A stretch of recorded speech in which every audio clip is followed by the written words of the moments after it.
Awesome. So we will go ahead and get started. So hello, everyone. I'm Natalie. I am a social media associate here at Meetup, and today we'll be discussing strategies to overcome adversity with Michael Schein. He is the founder and president of MicroFame Media. So Michael will give insights on how to become a master persuader who can turn weaknesses into strengths and get what you want when faced with the widest variety of adversities and circumstances. He'll share techniques to gain an edge over your competitors, strategies from the world's greatest persuaders, and how to apply them. And most importantly, how to thrive during these challenging times, especially the ones that we're living through right now. So looking at the event guidelines, this event will be recorded and will be available on our Community Matters blog after the event. However, you will not appear in the video, as some people are asking in the chat. You will also be muted, so we will not be able to see or hear you participants in the event. As you have questions throughout the event and at the end during our Q&A, please use the question feature at the bottom of the screen, the Q&A, so that we can keep track of what questions that you have for Michael. We also have closed captioning available. To turn it on, you can use the live transcription icon at the bottom of your screen and select your preference. And so looking at the agenda, after my brief introduction, Michael will give his presentation, and then at the end, we will have a Q&A session. So be sure to use the Q&A feature at the bottom of your screen to do that.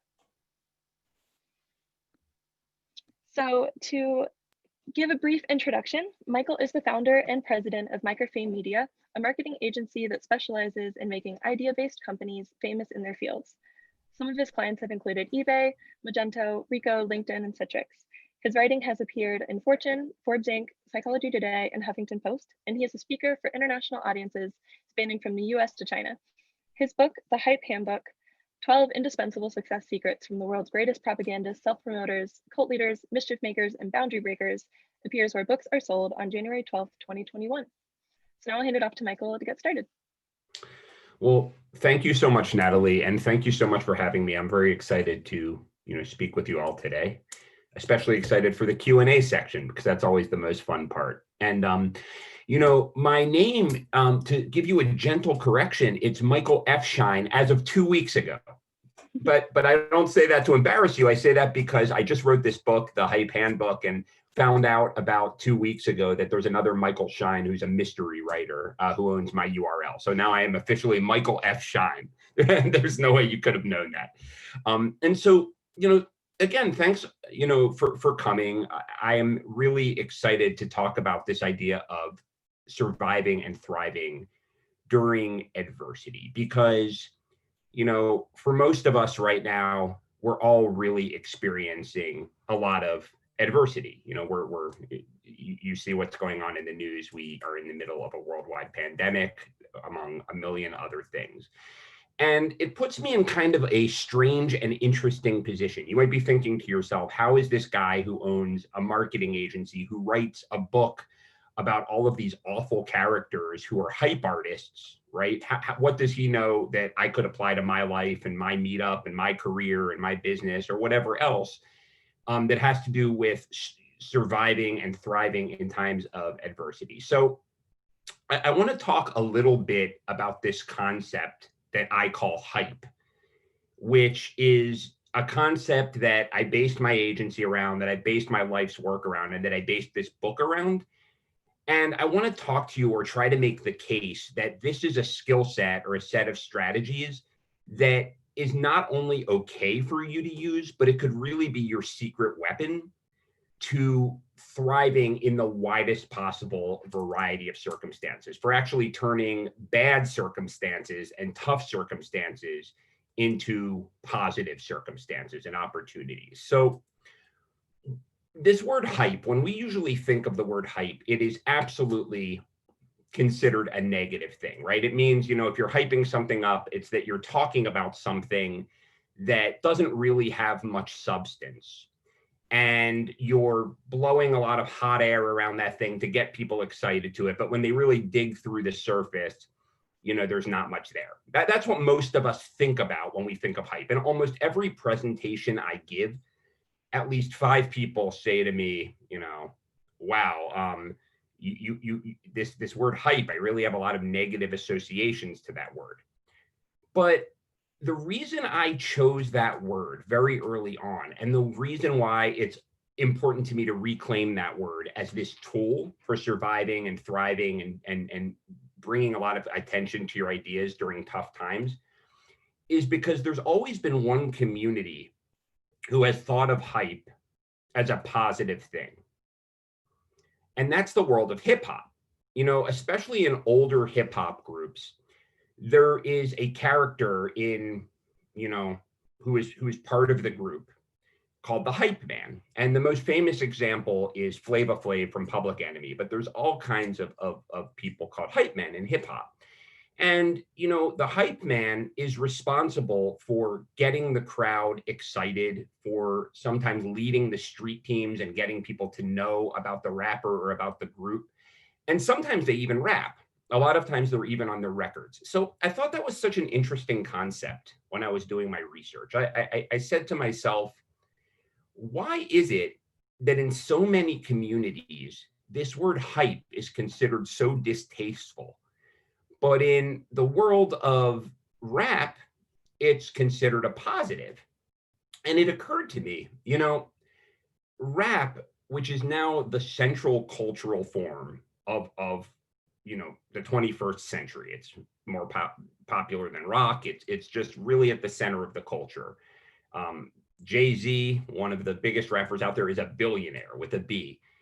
It was started in the poorest neighborhood in the United States of America, the South Bronx, the single poorest area in this country. The people were so poor who created it, they didn't even have money for the most part for instruments. That's why they had to use turntables and other people's records. Yet it's taken over the culture. And what occurred to me is that when you're in a position of power or of comfort, it's very easy to say, I know exactly what to do to have success. I'll do A, B, C, and D and get to E. I'll just follow the rules. And to sort of look down your nose at people who use an alternate path, who are a little more mischievous. However, when you are in a disadvantaged position, like people from the South Bronx, you need other methods. You need side doors to get to where you want to go. So right now, and I don't want to compare certainly my situation, but I don't want to speak for anyone on the call, either. But we're a little more like the South Bronx than we were 9 months ago, right? Just a little bit more. And for some of us, a lot more. The entire world has been shaken up. There's no clear path to success anymore. We don't know when things are going to open up again. We don't know how people are going to buy what we're selling. We don't know if we can meet in person and when. Some of the people we know are ill, and that changes things, and we have to take care of them.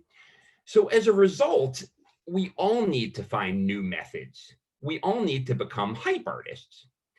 Now, am I telling you that you should become a con artist or a cheater or a liar? I am absolutely not. I define hype very differently. And in fact, I'm going back to the original definition. The word hype comes from hyperbole, which means exaggeration, to give you a little bit of history, which comes from ancient Greek. And the word hyperbole, if you look at the root, it means to throw forward. So there's no moral content in that word at all. It just means putting things out there. And that's how I look at this phenomenon that I'm calling hype. To me, all it is generating a huge amount of emotion among a large group of people in order to get them to take a certain action that benefits you. And that can be a positive thing that you're trying to get them to do.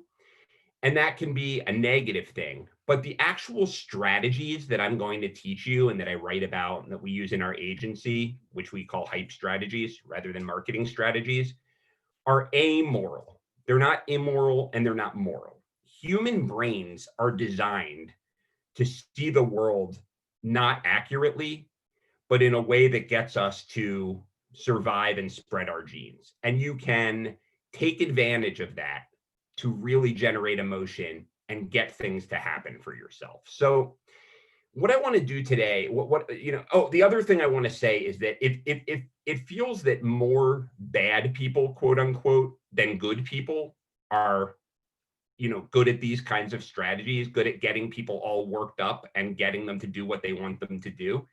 On balance, that's probably the case, but it's not because the strategies themselves are negative. It's that people who are, you know, quite frankly, propagandists and even sociopaths and con artists, these kinds of people see the world the way it really is. And a lot of us see the world the way we think it ought to be. And that keeps us from doing the activities we really need to do to generate the kind of emotion we need to have success in any external circumstance. So the idea here, and what I want to convince you of, is that you can use some of these strategies in an entirely ethical way to help you in any adversarial conditions that you might face in the future or even now succeed and control the situation instead of the other way around. And you can absolutely do that without harming anyone. And in fact, can do that with injecting a little bit of color into people's daily lives. So there are 12 strategies. Natalie mentioned the subtitle of the book. There really are 12 strategies that you can boil all of these tactics down to. All of these hundreds and hundreds of people that I've studied, you can really boil down the way that they constantly end up on top into 12 approaches. We do not have time for that. So what I decided to do was choose 3 that you can go off of this line as quickly as possible, as soon as you get off of the presentation, and put into effect right away. Because I know that there's a wide range of needs on this call. I mean, many of you run meetups, and in that case, it's a really tough situation because you're having to figure out how to make things happen digitally, right? But there's a lot of opportunity in that. Others of you attend meetups, or you're just kind of or you're just out in the world trying to make things happen for yourself. The good thing about these strategies is they're not dependent on Instagram or TikTok or sales funnels or Facebook or whatever the hottest new methods are. They're timeless, they're ancient, and you can pick the tools to match the strategies, but they'll work for you in the widest possible variety of circumstance. So now that I've made my case for why this stuff is important, I'm going to dive right into the tactics themselves, the strategies and tactics themselves. And if you have a notepad, this is the time to start really taking notes, because there's going to be some stuff that you can use, immediately. So the first strategy I want to discuss is called something I call make war, not love. And I want to sort of illustrate what that is by telling you a little story from the beginning of my career, or at least the beginning of this phase in my career. When I, about 10 years ago, I had been working in a corporate job, and I was there for 8 years. And by the end of the time, I was done. I was tired of it. I wasn't doing what I felt I was put on the planet to do. And I was looking to move on. However, and I'm sure a lot of you can relate to this, it was really hard giving up a steady paycheck. So at a certain point, I got up the courage and I decided to leave. And I was going to be a freelance copywriter, because I had always been a good writer. In fact, ironically, I had never wanted to be in business. I used to play in bands, punk bands. I used to write fiction, and I had become this professional, this business person. And I figured, there's this whole market for business writing out there, for sales copy. And I'm a good writer. I've always been told that. Got A's in English class, had a lot of teachers who liked my stuff. People will see that and they'll pay me money, and, I'll have a new career. As you can imagine, that was not a really good business plan. So what ended up happening was I had about a year's worth of savings. I burned through almost all of it, and I was on the verge of being completely broke and having to figure something out, and I was panicking. So I started thinking, and what it turned out as, so I was in a situation where I had a lot of adversity, so to speak. And I had read every sales and marketing book that was out there, and it really did nothing for me. I was just flat out terrible at sales and marketing, and excuse me, nothing I could read or learn was helping me. But then I started to think back to when I played in bands, and we didn't have much, musical ability, but we got a little bit of attention. We used to sell out clubs. We even got on Showtime at the Apollo because we knew we would be booed off, but we got ourselves on TV. And I thought to myself, wow, I used to be a pretty good marketer, but it wasn't really marketing. I never thought of it as marketing. It was like mischief. So that was the beginning. And what I did was I started trying to apply those strategies in a business environment. And the first thing I did was I picked a fight with a prominent guru. And there's a guy out there named Gary Vaynerchuk, or Gary V. I bet some of you really know who he is. And I bet others of you don't, because he's very, very big in my niche, which is digital marketing. And this guy, who I had nothing but respect for, something about his message, though, really bothered me. I would see him on videos and on podcasts and on social media. And he was constantly telling his young followers to hustle, hustle, hustle, hustle, work, work, work, and kind of yelling at them to work. Like he used to tell people that he gets up at 3 a.m. and goes to the toilet and tweets from the toilet, because that's what you have to do in order to make it. And I just saw someone, I feel that way about Tony Robbins. I don't disagree. So anyway, I didn't like the message, because I said to myself, what if he started out in a wine business where he was selling and marketing wines online. And I said to myself, well, that's nice if you're selling the wine, but what if you're making the wine? How can you work around the clock tweeting and doing social media if you're working on other things? Plus, it just didn't seem healthy. And I thought a more structured approach was useful. Now, I had an ulterior motive, because I was selling a structured type of writing. I used to use blueprints and templates. So I wrote an article, which ended up getting published in Inc., not the tattoo magazine, INK, but the business magazine, INC. And I called it "Why Gary Vaynerchuk is Flat Out Wrong." And I was extremely polite. I didn't make fun of anything personal. I didn't make fun of his voice, his looks, his attitude, nothing. But what I said was the advice he was giving to young people was more helpful to Gary himself than to the young people, and that it wasn't sustainable. And now keep in mind, I was a nobody at this point, beyond a nobody. I was almost broke. It was one of the lowest points in my professional life. That evening, my phone started blowing up. And Twitter wasn't that old yet. And people were just blasting me on Twitter. And I looked, and it turns out that this guru, Gary Vaynerchuk, had recorded a video about me. And it was about 25 minutes long. He talked about me by name. He started out very polite. By the end, he was sweating and ranting and raving. He was very upset. It was obvious. And then I got scared to death. He started, all of his fans started telling me I was lazy and stupid and all of these things. And I was like, did I ruin my career? But then something funny started to happen. I looked down and I was getting Twitter followers and comments, and people were complimenting me.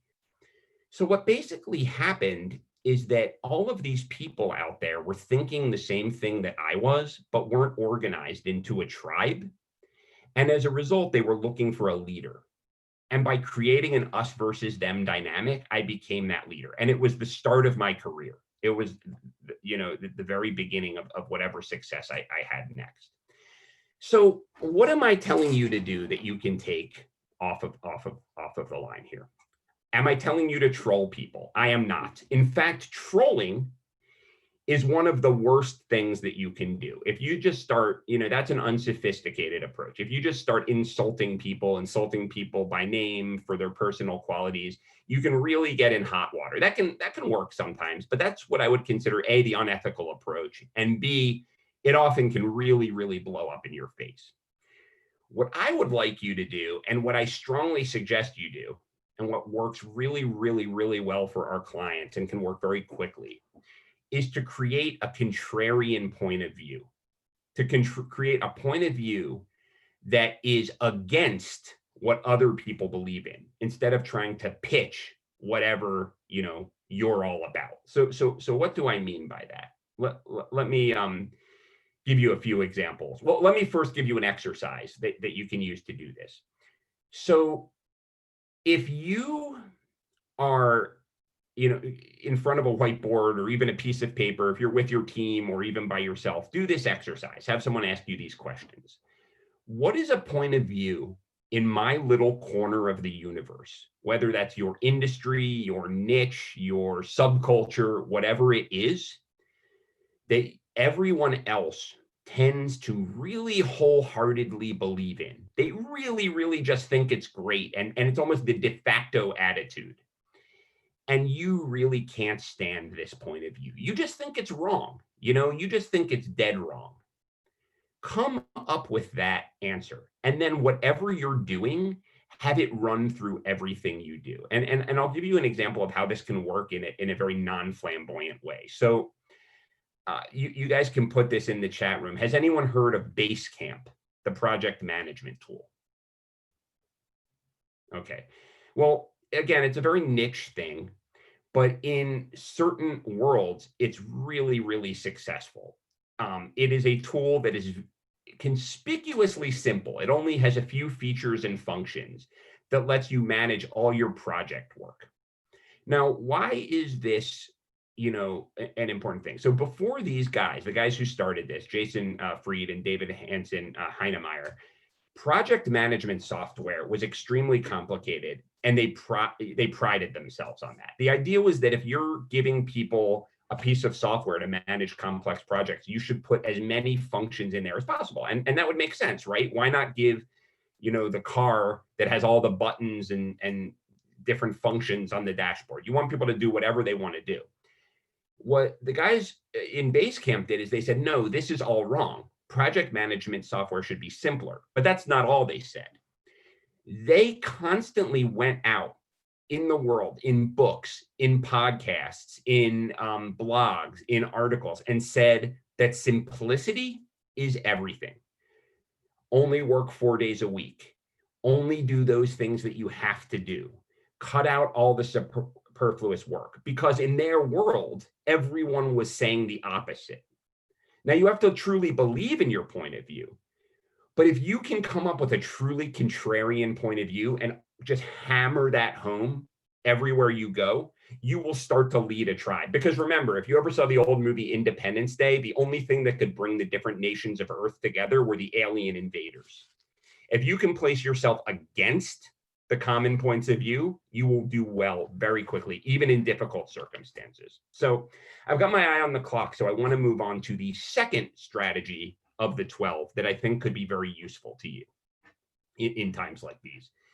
And that's what I call creating a secret society. So as I do, I want to tell you another story about a gentleman named Edward Bernays. And Edward Bernays was a guy who was really in his heyday in the 20s.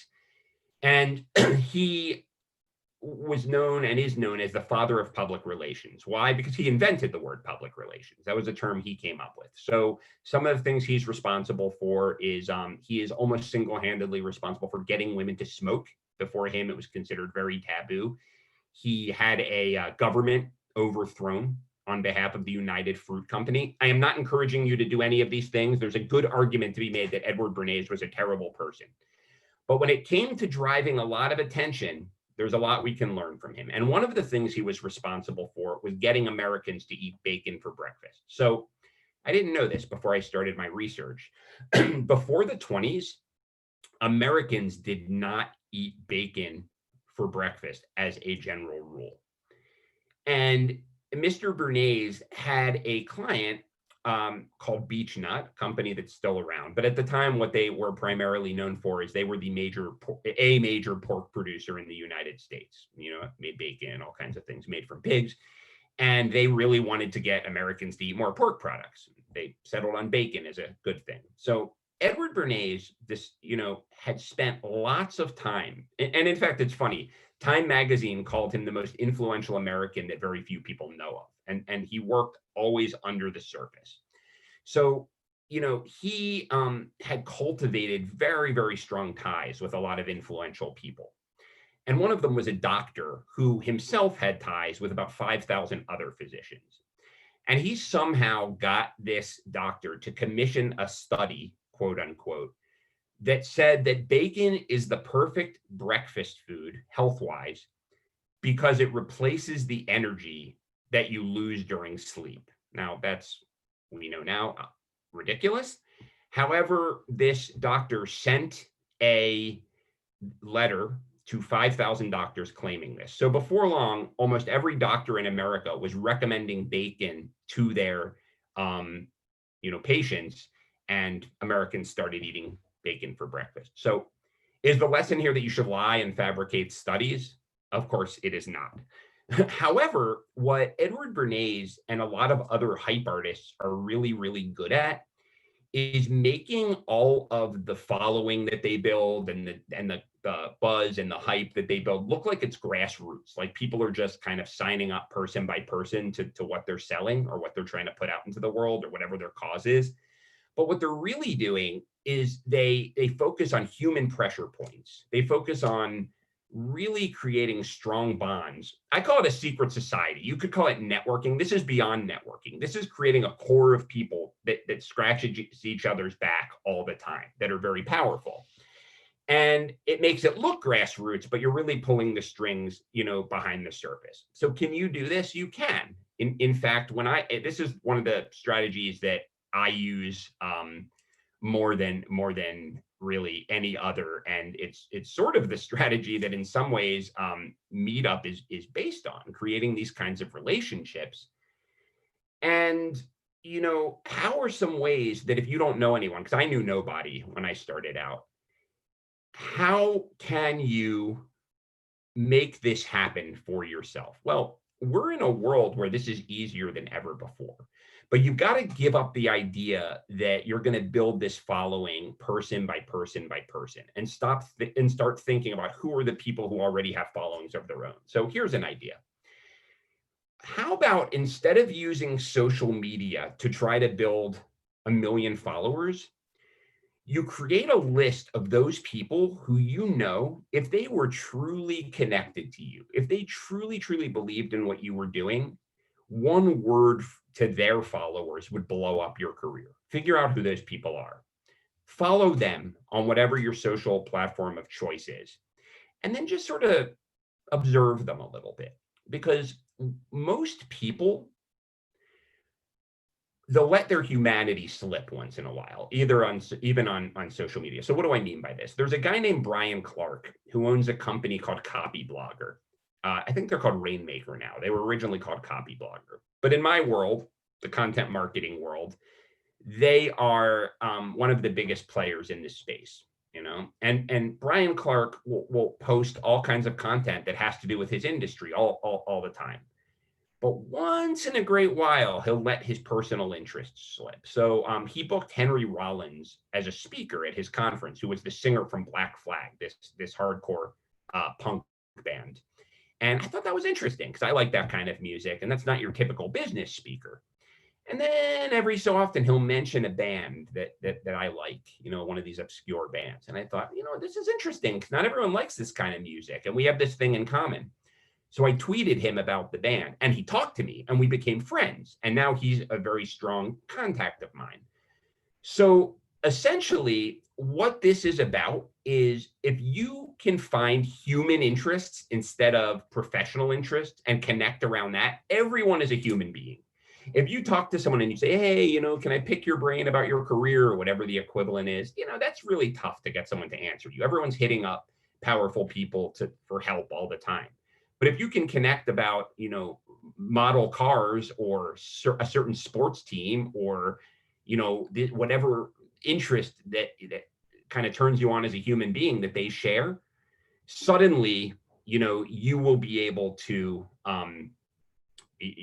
really pull the strings and ask for a favor if you can then go ahead and form a relationship with them. So,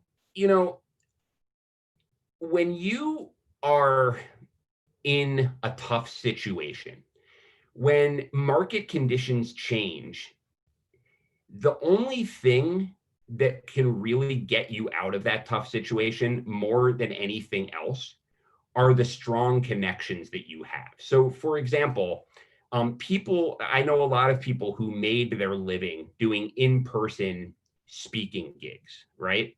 And they had it down to a science. They would do certain kinds of pitches. They had a list. They would, get booked for all of these kind of in-person shows, and they knew exactly how they were going to make their living.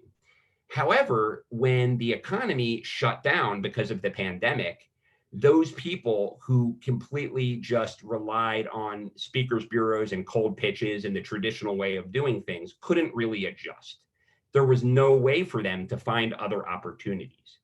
However, those people who had strong ties and who had fostered ties with power brokers behind the scenes, they could then call up these power brokers and say, listen, we have very different market conditions right now. Let's have a conversation about some other opportunities are out there. And those are the people that I've observed have quickly turned things into digital formats. They went out to their friends with very big email lists that they may not have had and sold things as digital courses, sold things as digital workshops, whatever. So basically, or even just went out and got, a corporate job, a C-suite job. So essentially, the people who are able to weather the storms and are able to generate activity about whatever their next project is are the people who have kind of created a secret society, under the surface. Another mechanism for sort of fostering connections with really powerful people who can pull the strings for you below the surface is a method of creating a piece of digital media with the idea that you're not going to build a big following, but that you're going to concentrate on the same side of the microphone. So let's say that you create a podcast, and you can do this with any other kind of digital media. You create, a podcast. It can be very simple. You just get a microphone, get some podcasting software, and just do interviews with people.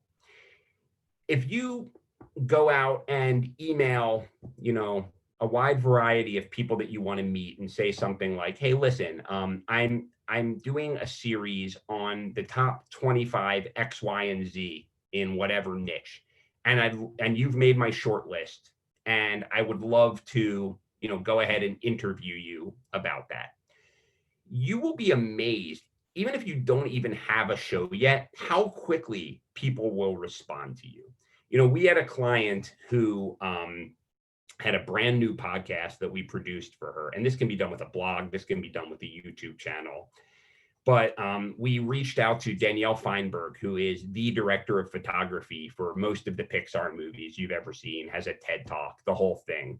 And we reached out and said exactly this. And it has to be true. You have to think they're one of the top 25 people in your space. But she immediately wrote back and said, wow, what an honor to be included. I'm so often beneath the surface. I'm so, rarely recognized. So if you can appeal to people's need for appreciation and for exposure, you can really create a group that will get you through any situation, So the third hype strategy that I want to run by you before we open it up for questions and answers is something that I call fetishizing work. So this goes back to my Gary Vaynerchuk story. You have to ask yourself, why did this guru feel that it was so necessary to constantly tell people to work hard? Most entrepreneurs or people with entrepreneurial ambitions, which are his target market, know that they have to work hard. So why was he constantly saying this? Well, the reason is because when you encourage your followers or almost demand or tell them the virtue of working hard on behalf of a cause that you put out there, a common cause, it bonds you to them. It's better for, it does a few things. A, it makes them evangelists for you. It gets them to spread your message.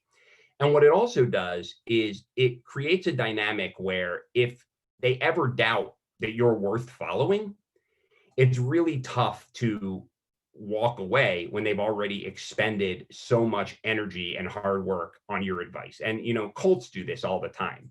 You'll often see the Moonies, which is a pretty a cult that does a lot of harm to a lot of people, but they'll have their followers work 65 hours for free. And the reason is it becomes very, very hard to walk away psychologically if you do that. It creates something called cognitive dissonance.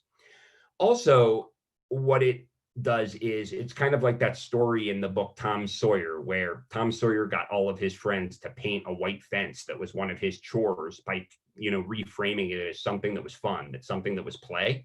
And before long, he had an army of people painting the white fence on his behalf. He reframed the work as something that benefited them. So how does this help you? So a lot of us are in businesses where we're trading time for money.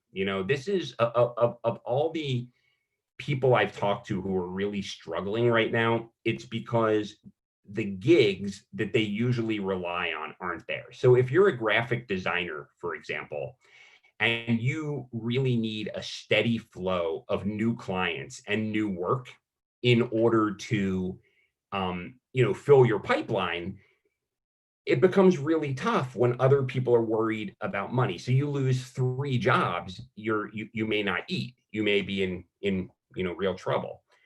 Whereas and that's true for everything. Any time where if you're an accountant, if you're a speaker, if you're doing any of these things where you have to trade your time and your efforts in exchange for money, these are very tough times.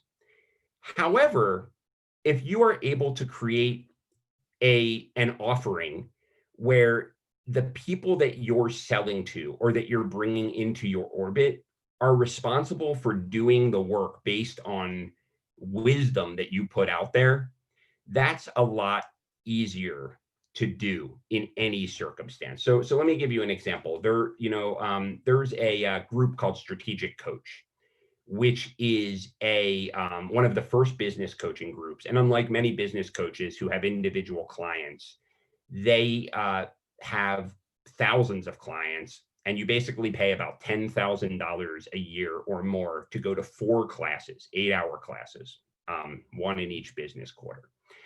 And I was part of this group, and it was very useful. But something that I noticed was that you go there and the tools are already designed. The curriculum is already designed. You do all the work in kind of customizing your tools based on what they teach you. And it was such a far cry for what I used to be used to, which was working directly for clients who are, as they should be, very demanding. They want you to do the work for them. And so I would come back to this class every quarter, and I would essentially see that certain people didn't implement the tools that they were given. And instead of blaming the company, they would say, oh gosh, I should have worked harder. I should have really implemented the tools. And the coach would say, it's progress, not perfection. And something clicked in my head.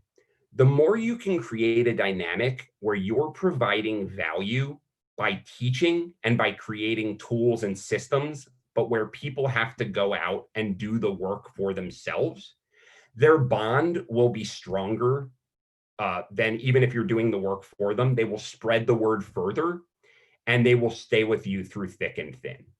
So, just to recap, and Natalie, if you want to go ahead and put those slides up.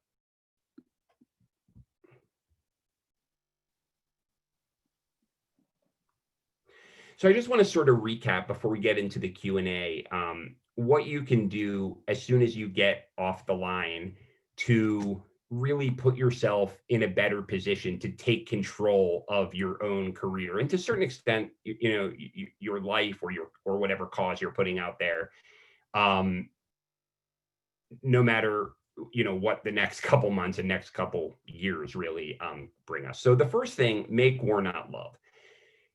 Instead of just going out there and convincing people of your worth, identify a point of view that's out there that you hate and define yourself against that. If you want to really go up a notch and have some courage, call out a guru, not about anything personal, but go out there publicly and pick a good-natured fight with someone who gets all the attention and you can piggyback off their success. But please, please, please don't be a troll. Don't go out there and insult people. The next thing is create a secret society. So go out there and you really want to form those people who can help you through thick and thin, relationships with them. So go ahead and monitor your favorite social media platform, prominent figures for common interests, and connect around that. Create a form of digital media and use that as bait to get people to have conversations with you. And then do what you would normally do in any networking scenario. Do favors for them, help them out. And when I say take your networking practices up a level, that's what I mean. A lot of us spend a lot of time networking. We do favors for people, we make introductions, we help people out, and that's wonderful. But a lot of times we do that for people who are in our own circles. And while you should always do that, that doesn't get us to know the people who really control things behind the scenes, who really have the power to make things happen for you at a higher level. Once you connect with those sorts of people, start doing favors and connections for people who are maybe more successful by whatever measure you have than you, and eventually you'll be in their circle as well. And then fetishize work. Instead of trading your time for money, create a structured process, something that people can use, do the work on their own, and pay you for the value you provide by doing that. Build an army of people through that practice who are spreading the word on your behalf. And the other thing I'll say is practice effortless doing. I didn't talk about this, but these strategies and other ones like them really do work. However, our emotions get in the way. A lot of times the reason that the quote unquote bad guys are so much better at this stuff is that they don't let themselves get frazzled. They don't let themselves get emotional. They do what needs to be done. We're in a really tough time right now, and it's really easy to get emotional. So sometimes this is the time where we really, really need to change our tact and use some interesting approaches, but we're so nervous, rightly so, that we sabotage ourselves. I strongly encourage you to do whatever you need to calm your emotions down, whether that means meditation, a certain, I do martial arts, it could be an exercise practice, it could be therapy, whatever that is. Don't just do it for your own mental health. Do it because your brain and your sort of metabolic system is your tool in executing these strategies properly. And if you don't have that under control, then none of the rest of it really matters. So yeah, that's what I've got to say to you guys, and I'd be happy to answer any questions that anyone has. Great, thank you so much for sharing so far. To get started on Q&A, we have Arlene who asks, do you know if the book is on Audible? The book is not yet on Audible. It will be, but it's coming out, in print first and Kindle. Great. And we have an anonymous question. I want to know how to apply these strategies to life. So if you have any examples, if you want to dive further into that rather than like a business side of things. I guess I'd love to ask for a little more clarity. Which elements of life? I'm not sure, they didn't offer more detail here, but if you're able, maybe if there's something that immediately comes to mind. So this is all about human beings, right? So I guess it's certainly applicable in romantic situations. It's funny. One of the things that I studied for this book that I got a lot of flack for, but seems to attract attention, is there was a community of people who were pretty notorious in the early 2000s called the pickup artist community. And I think they're horrible guys. I mean, I don't really like their methods, but there was a book written called The Game, and it was these guys who would trade messages about how to basically manipulate women to date them.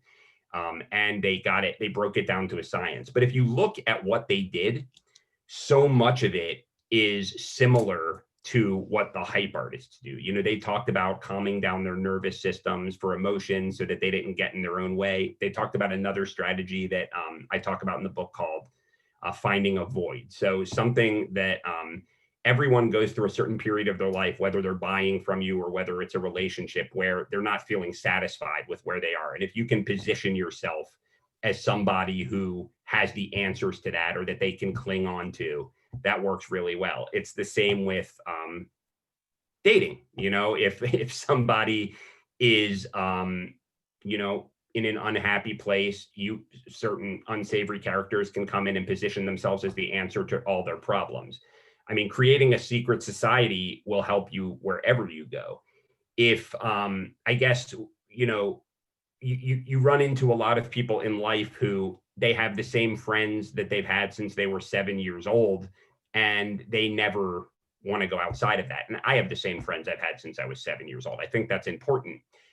However, it is really challenging to make things happen in your life, whether it's getting invited to the parties you want to go to, getting the cool artistic opportunities you want. If you're from a small town and the circle around you are the only people you'll ever want to know. So some of these methods of connecting with people will help you there. So I mean, life is a pretty broad term. I mean, life is everything. So it's hard to sort of talk about how this applies to life, but it's interpersonal relationships. Perfect. Yeah, that makes a lot of sense. Thank you for clarifying. We have another question from Darren who asked, me and my group have low attendance at our online events, probably due to COVID. What strategy would you recommend that I start with? So, I mean, if you're talking about in-person events, I think people are scared to gather, especially if it's indoors. So that's challenging. So I would say, first of all, think creatively, and this is not, think creatively about how you might replace or supplement that. Like right now, we're all in a digital format. However, if you're struggling with even the digital piece, I would say that creating a secret society is everything. So I see this a lot with people organizing events, meetup or otherwise. They promote their events person by person by person. They go out into the world and they put up the equivalent of when I was playing in bands of tacking flyers to lampposts and hoping that enough people see them. And then you're surprised when only 10 people, came to the show. What's a lot more useful, however, is finding a few key people in your space who have big followings that are similar to yours, especially if your event kind of fills a need that theirs doesn't fill. So I did that with the book. I mean, before I did any other kind of marketing, the first thing I did was I made a list of every person that I knew who had followers or a platform.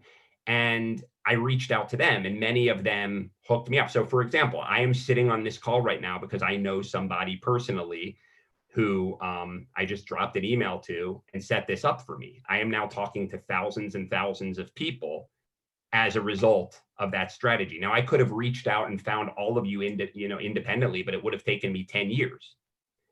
So 3 emails are worth 1,000. And that's a really, really strong strategy for anybody who is, struggling to get names, to get bodies in seats.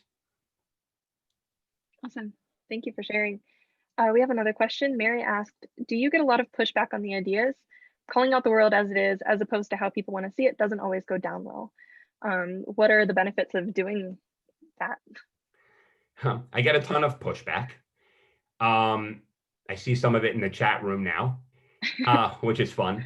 I don't know if it's my punk attitude, but I sort of have fun with that. I like that. But I would also say that I think that it's in line with everything I'm saying. The stuff that's just sort of middle of the road doesn't get much attention. The Rolling Stones were considered the bad boys of rock and roll. At the time, everyone was wearing suits and ties, and they were wearing scummy clothing and being rude to reporters, and everybody hated them. And that was done on purpose. Their manager, who I've interviewed, they were actually nicer boys than the Beatles, but there was already a Beatles, so he had them be the bad boys. However, elevator music doesn't usually get a lot of attention. That's very pleasant and it doesn't really offend anybody, but no one really pays attention to it. So I welcome the pushback. In fact, when I get negative comments, I got a really negative comment the other day calling me like a Neanderthal. I don't even know what they were talking about, but it was great. I put it all over social media. It got me another 50 followers. Yeah, that's a valuable perspective. It's interesting to think about. But it takes some courage, you know what I mean? I mean, I enjoy it, but it takes a little bit of guts. For sure. We have a question from Mark H. Relating to the last strategic coach example, are you saying that even if the business only provides mass market standard outline IP, then the user won't be loyal to them, even if the user's lack of success was mostly because the paid for IP material was not just that substantial? I don't understand. I'm sorry. Can you, yeah. It's a bit heavy. Um, Relating to the last strategic coach example, are you saying that even if the business only provides mass market standard outline IP, then the user will be loyal to them, even if the user's lack of success was mostly because of the paid for IP material was just not that substantial? No, I mean, listen, I don't want to, I don't know if I'm understanding this properly, but I think what I'm hearing is if your stuff is garbage, will they still support you? And no, I mean, the best way to bring attention to something is to have something good. I mean, I'm not saying like if your product is mediocre, you're going to fail. I mean, that's what it comes down to because there's word of mouth. I mean, if you can get people through the door, but if you have a meetup, for example, and you get there and you're talking about nothing useful and there's no good snacks and whatever, no one's going to come to the second one. But what I'm saying is there are a lot of people who do excellent work who never get noticed because they're too focused on the work. This is fun. I'm still getting these negative comments, so yeah, this is good. Yeah. So that's the idea. Okay, thank you. We have another question. How do you handle the negativity when you make war? So if you have any recommendations for strategies or things that we can do for the people maybe who are less confident, have less courage.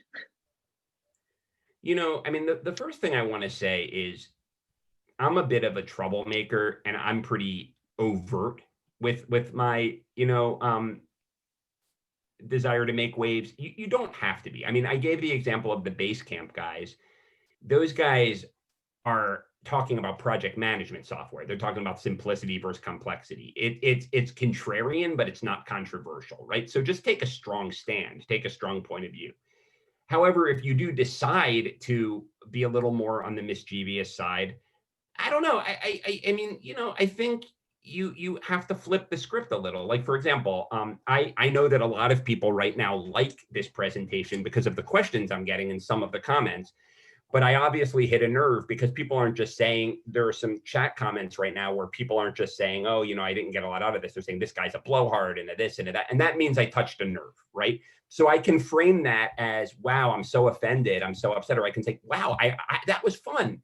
I just accomplished exactly what I wanted to accomplish. So like I said, I like punk music, and a lot of the punk bands used to take pride in when they cleared a room. Like there was this band Devo and this band, the Sex Pistols. And then when they would offend the commonplace audience so much that they would run screaming from the hall, that was a successful show. And I reframe it in my mind like that. Perfect, thank you. Because I know what's going on in the background. I know what the ultimate result is going to be. That makes sense. We have one last question from Davida Rochelle, who asks, will an excerpt of your book be on Goodreads? It's a good question. I don't know. And I'm going to find out. I love Goodreads, and if there's not going to be one, I should put it out there. Great. Well, thank you. We're going to close it up. So thank you for joining us today. And thank you so much to Michael for his time sharing his insights with us. If you'd like to review a recording of this event, a recap, you can do so on our Community Matters blog at meetup.com/blog. We'll be sharing that after the event. And thanks again for joining us, and stay well, everyone. Unless you have anything else to add. Did you, I know you were going to put some links in the chat. I didn't know if you wanted me to talk about the book club or not. Yeah, go for it. Yeah. We've shared the link to your book, but go ahead and share it, whatever else you would like. Well, yeah, so I have the book coming out. And of course, it'd be wonderful if you read it and told me what you think, obviously. But another thing that I do, and this will probably only be appealing to some of you, but I'm a big reader, and I tend not to read the typical kind of marketing and sales books. I read all these crazy biographies and social psychology books, and I find that they're more useful. I regularly put out recommendations of these kind of books, and then we have a little book club around it. So if you want to be sent those recommendations, there is a link that you can sign up for that, and it'd be my pleasure. Perfect. Thank you for sharing. We have the links that are going in the chat right now. So if any of you guys are interested, that sounds like something That will be awesome to hear about. Great. Well, thank you again. And as a reminder, this event will be on our blog, so keep an eye out for that. And thanks again for joining us, and stay well. Thanks, guys. This was so much fun.